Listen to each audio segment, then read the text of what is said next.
So Igor, you're the CEO of TrueLabs, obviously a really exciting up-and-coming game studio here. But do you want to give first and foremost a little bit of an introduction of yourselves? So I do run TrueLab game studio. We got into this space a couple of years ago, as most others did. But I took over the studio because it had a twist. It started from a crypto blockchain infrastructure. So the core technology started from a blockchain lottery. And that was very, very interesting in 21, 22, post the boom of crypto. Right. But we started building a studio and integrated some interesting technologies. And now we're flying a bit, we're working on some cool stuff with SOFTSWISS. But the topic that we are discussing today is how will crypto tools change the iGaming industry? And so to kind of kick off the conversation, I want to ask you just how does blockchain technology in general influence iGaming? And are there any fields where it's already implemented, perhaps? So there's obviously the finance aspect, which I don't really specialize in, but there's crypto. Right. I mean, casinos blew up with the introduction of crypto into the gaming space. And if we look at blockchain technology, there's really strong applications and influences into the finance space purely from the ledger perspective and from trackability. And we'll see that. I think we'll see a lot more influence coming there, even from the regulated side of the business. But if we're focusing on game builds and casinos and influencing players, there's something that came out a few years ago, which goes hand in hand with online gambling and blockchain, which is a concept of provably fair. I don't know if you've ever come across. No? Provably fair. Provably fair. So, okay, so that's the cornerstone. I mean, we'll have to start from there if we're going to talk about influences of blockchain in gaming. All right, provably fair. Yeah, provably fair. So for a player to be able to prove and feel safe that the roll of the die was his, that the result was his. So the concept kicked off maybe 2017, 2018, where the casino, the game provider, the casino would generate a seed phrase and the player would generate a seed phrase. They could choose a seed phrase or it would just be generated through their session. And then those two seed phrases combined would confirm the result of the RNG. So there's three elements to probably fair, which is the server seed phrase, the player seed phrase, and something called the nonce, which is the number of bets that roll on in the session. And it allows the player to effectively confirm that whatever outcome was supposed to happen was theirs. As a concept, it was brilliant. And it really, I can say it had the potential to change or improve the perception of gaming from the player side. We didn't see a lot of proliferation of that technology, simply because I don't think blockchain technology is ready for widespread influence yet. Like, we are really in infancy stages, and people have been saying that, but we really are. So the concept is there, but it hasn't really been developed properly? It works, but for example, there are some issues with that concept. It's really applicable on simple games, dice games, crash games, the games you see on crypto casinos, right? The instant games, because the result is really simple. So if you apply that into a very complex result, like slots and compounding wins and expanding reels and many RNG requests within a single round, it becomes much harder to implement that, because you need to generate a lot of keys very, very fast. So the technology can't support such big transactional load. Right. So most blockchains are not fast enough. Yes. For example. No, in essence, definitely. Yeah. But you'll see it in crash games, for example. You'll see dice games and crash games, most particularly games that have multiple players betting on a single round. Because you have multiple players gambling on one outcome that happens every 10, 20, 30 seconds, and the speed allows it. So, I mean, there was this influence on probably fair element that is growing, and I think it will become. I'm curious to see where regulators take this, because it's an ability to absolutely validate every single outcome. Even though it sounds like we can do that now, we can analyze outcomes of random number generators and so on. We can make sure in retrospect. Yeah, like a law of large numbers kind of thing where, over 1 million rounds, you should see a specific outcome. Exactly. But that happens after the 1 million rounds, that's it. Right. Not during the 1 million rounds. So if games are certified based on that testing, but if something were to go wrong, then you can analyze backwards, but you can't analyze real time forwards. Yeah, exactly. So this concept is very interesting for me to see how it will be applied when regulators open themselves up closer to blockchain technologies. So right now you can see that space quite separate. Yeah. You have crypto casinos and then you have the regulated business casinos. And of course there's gamification, right? And that's a big influence. That's where we will see blockchain and crypto propel gaming in different ways. And from aspect of gamification, you're looking at there's a lot of examples right now in this industry where loyalty programs are including tokens, they're including NFTs, they're including those loot boxes and so on. There are casinos that currently run their marketplaces and they have NFT loans where, I've seen this crazy, I don't want to say which casino just in case, but I've seen a casino which allows you to loan out if you have ape, right? Yeah. Or a CryptoPunk or a valuable NFT, you can loan your NFT out as if as a collateral. You could deposit as a collateral to get credit. So you can gamble on that casino and repay it in 7 days or lose your collateral. Right? That's just a wild card. That's just edging out into, is this okay? Are we good here? Right? So you have a lot of implications that are on the horizon and happening. I do believe that the technology itself is just not there. As in, what it reminds me of? Myself when I was like 13, 14 years old, I go to my neighbor's house and I'm like figuring out what is he doing, browsing Yahoo. What's Yahoo? It's a newspaper. I can buy a newspaper, right? There isn't that concept yet. And then all of a sudden... It's there, yeah. What do you use it for? Everything's there, right? Live without internet today. So when we look at blockchain, I think we're still looking at very infant technology. It needs to be applied. Yeah, and what about the potential of NFTs and Web3 for the industry? Obviously, 2020, 2021, 2022 to some extent, kind of rise and proliferation of just the NFT craze and Web3 and so on. Since then, it kind of cooled off a little bit. But what tools already brings results to the table? What do you think going forward? Is NFTs a thing of the past, or Web3 a thing of the past, or what? Not at all. Like, we've built some cool stuff. We've actually built some cool stuff with SOFTSWISS. We have proof of product, and I'll tell you actually about what we've done. In general, I don't think, to answer your question, I don't think that NFTs are gone or something of the past.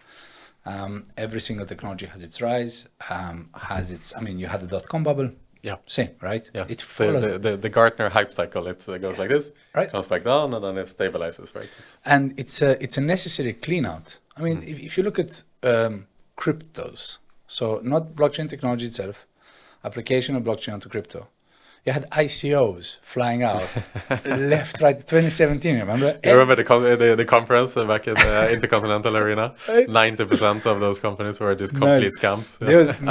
There was one, I can't name by name, but there was one guy that started charging people an education course on what not to do, like how to build an ICO on the basis of, like, how do you know? Well, I failed my ICO and now I know what not to do.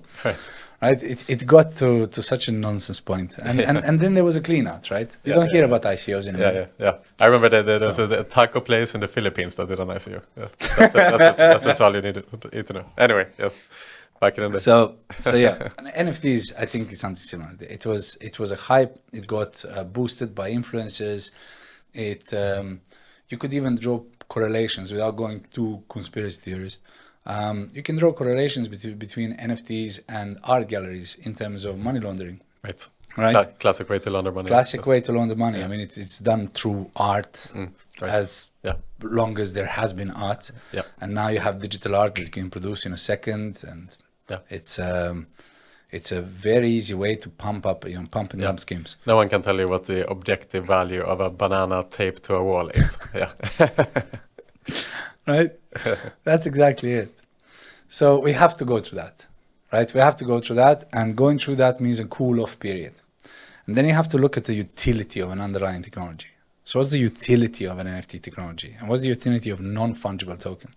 You look at digital IDs, you look at ownership elements, and now we're going into what I said as a concept. I'm not sure whether blockchain as a technology is ready to support the potential of where this can go. So what we did a really cool concept. We launched an in-game drop, NFT in-game drop, connected to the SOFTSWISS aggregator, and we took one of our games and we said, okay, what we'll do, it's called Victoria Wild West. So what we'll do collectibles, but let's do like MVP, like ground floor. How can you benefit from this game? So he said, okay, let's do it like streaming. If you own assets from this game, you're going to get rev share.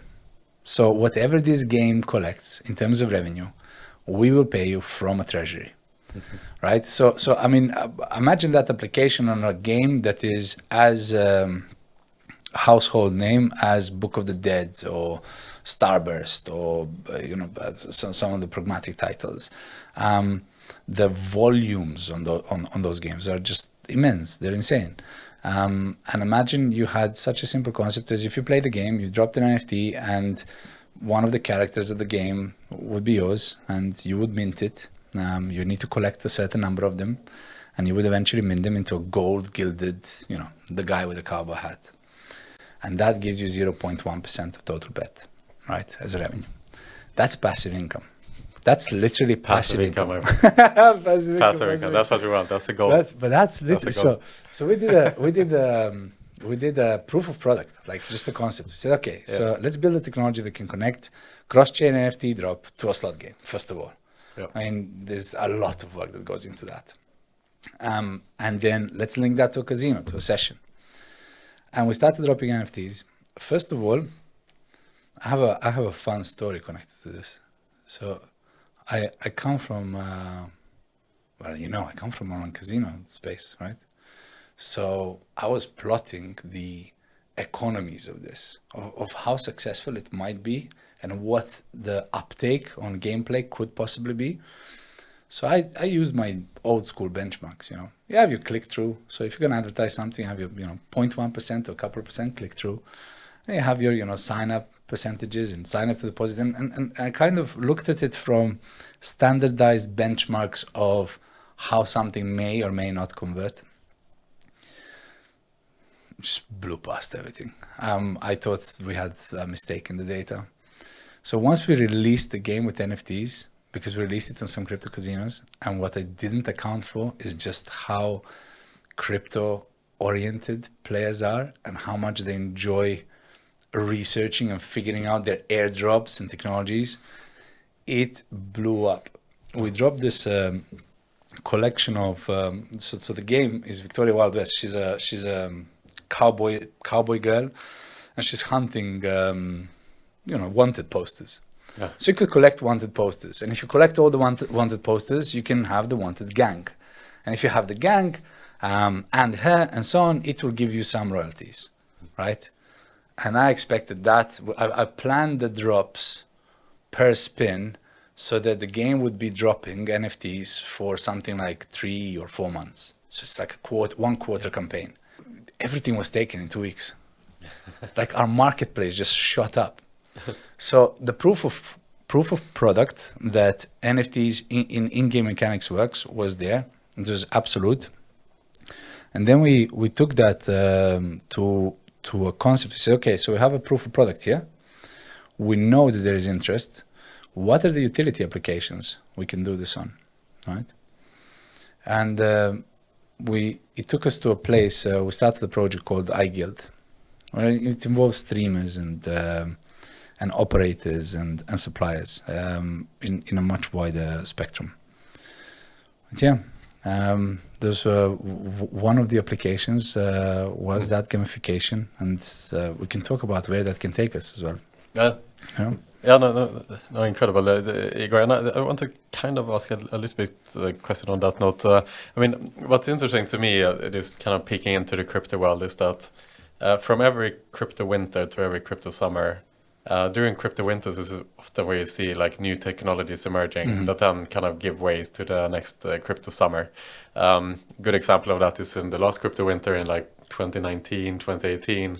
That was when NFTs were born and kind of DeFi and these things, and then kind of that paved way for the next wave. And so like to that end, like what novelties do you think we can expect in the future, specifically when it comes to crypto tools and so on for the gaming industry? Yeah, okay. So, I mean, we can go back to the example of this. So let's look at the applications, utility applications of crypto technologies in gamification space. And we can talk about regulation, we can talk about finance. For now, I'm comfortable speaking about gamification space. Yep. Your question reminds me of something I heard on an All-In podcast, and we were just chatting. We were just chatting about how that's our favorite podcast. Yeah, it's a favorite podcast. Yeah, I just love All-In it. That's podcast. my Brilliant. right. And they were talking about how valuations of companies, right, are not where they're not about to be. They're not where they were. Yeah. And we're not going to see them how they were for a period of time. Right. And let's compare that to the crypto winter. So what usually happens, you look at companies that have some foundations, right? That have concepts that are not fluff. They're not bored apes that are just having value based on ownership. They need to have some foundational value, and which is why you usually build these technologies technologies with purpose come out from winter periods, right? Where you look at foundationals, and we're experiencing that now. We're experiencing that now with NFTs, for example, where apes dropped, everything dropped. We had that sort of cool down, but the utility of that product is still there. You still have non-fungible tokens that can act as your digital passport and can act as a connection to brand loyalty. So if we looked at the example of what we did with iGuild, for example, we looked at the concept and we said, okay, most casinos today, they own multiple brands, right? And most casinos want the players to move, once they die off on one brand, to move to another one of their brands.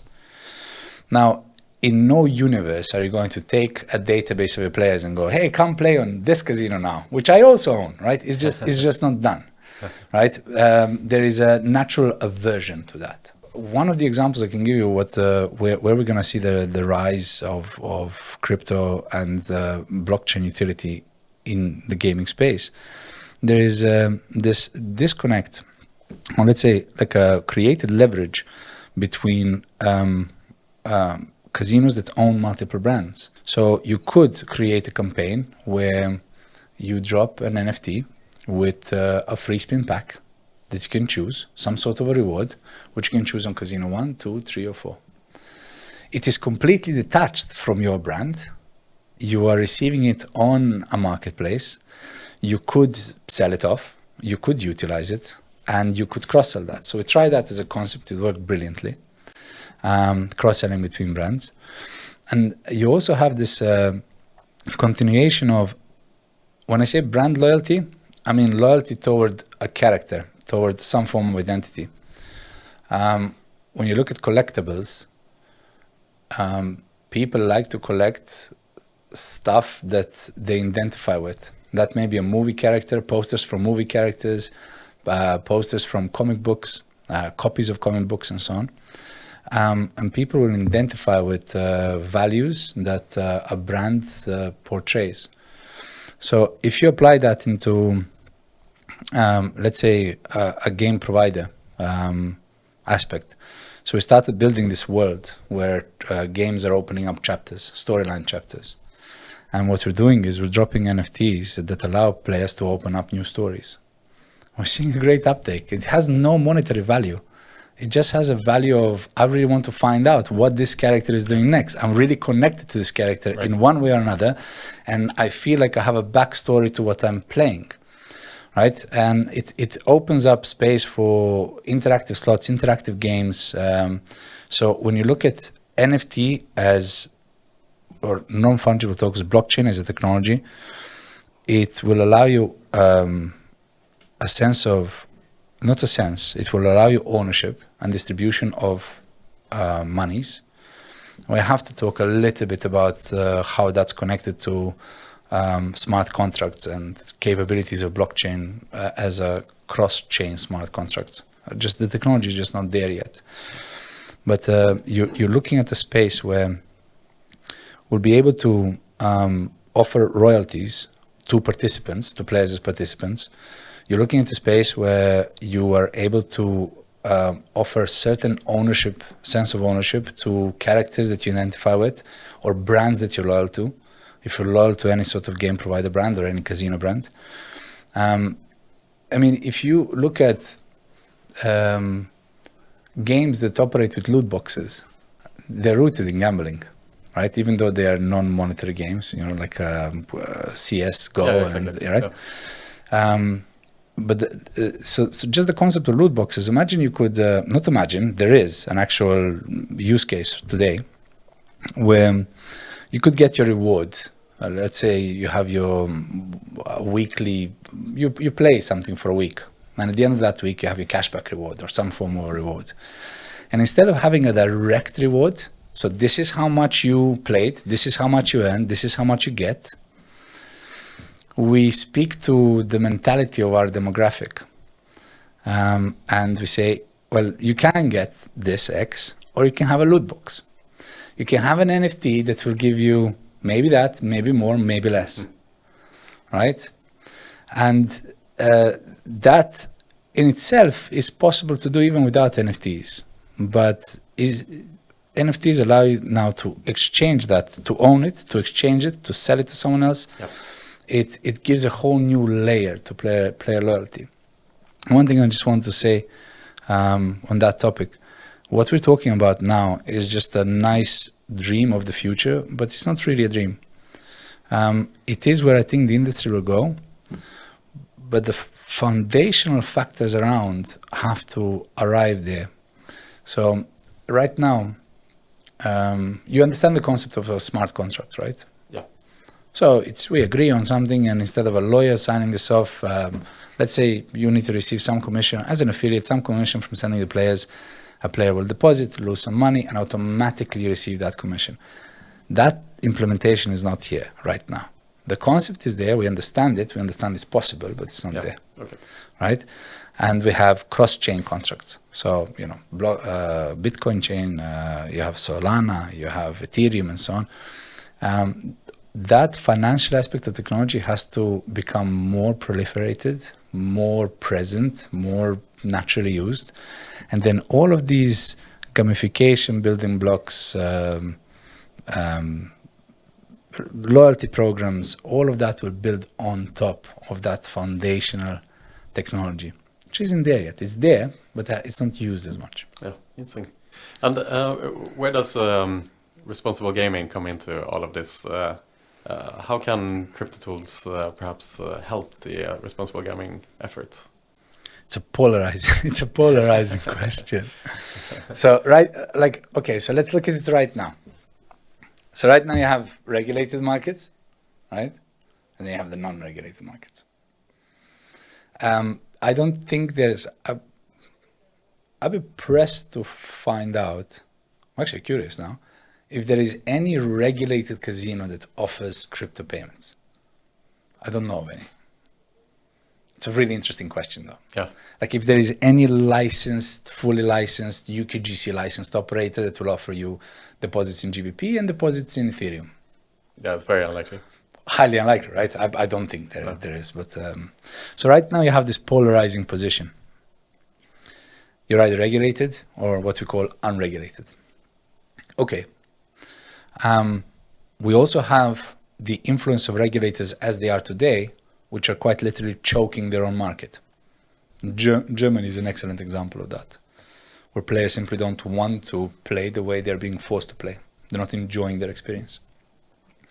And bad regulation is moving players into, let's call those unregulated markets. So what happens when regulators adopt crypto? When regulators adopt blockchain? So look at it from a perspective of, for example, we talked about provably fair. Right now, the way the system works is I certify a game, I have certifying bodies, I pay for certification, they will check my RNG, they will check my game code, they will play millions of rounds, they will make sure that my game operates within variance. There are certain rules of what I can and cannot do, right? I cannot create an outcome based on a previous outcome, for example. Everything has to be random, everything has to be pure. Cool. And then I get my certificate. And then my systems work, right? And whether they work based on certification, it's very hard not to make them work. Let me not put like a seed of doubt, but it's very hard to not make them work. But nonetheless, that technology is, as we talked about, it's retro. Any investigation is retroactive. So let's picture a world where UKGC or UK creates its central bank digital currency and creates its central ledger, right? And based on this ledger, transactions need to be validated.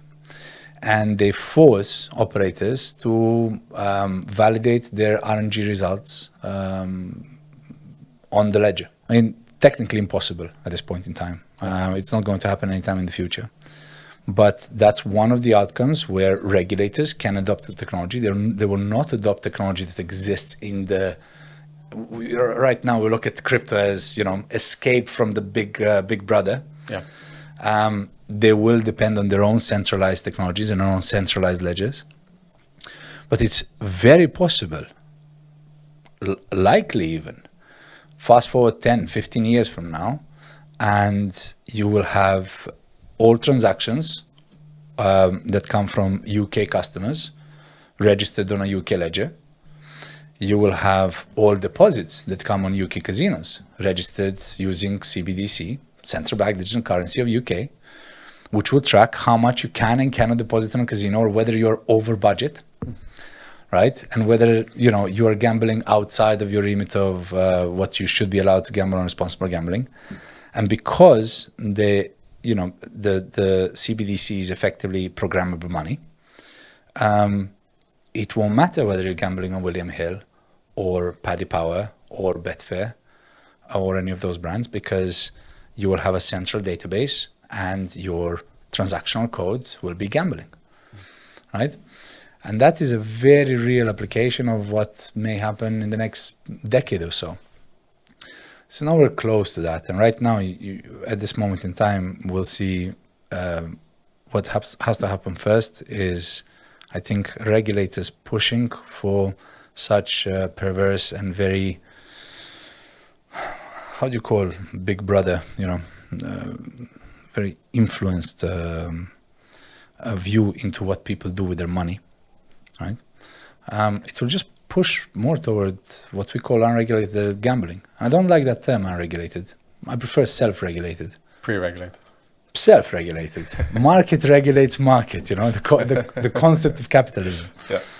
Yeah. So I think we'll see that first. I think we'll see technologies really booming in the cryptosphere because it will allow for ingenuity, and it will allow for that growth.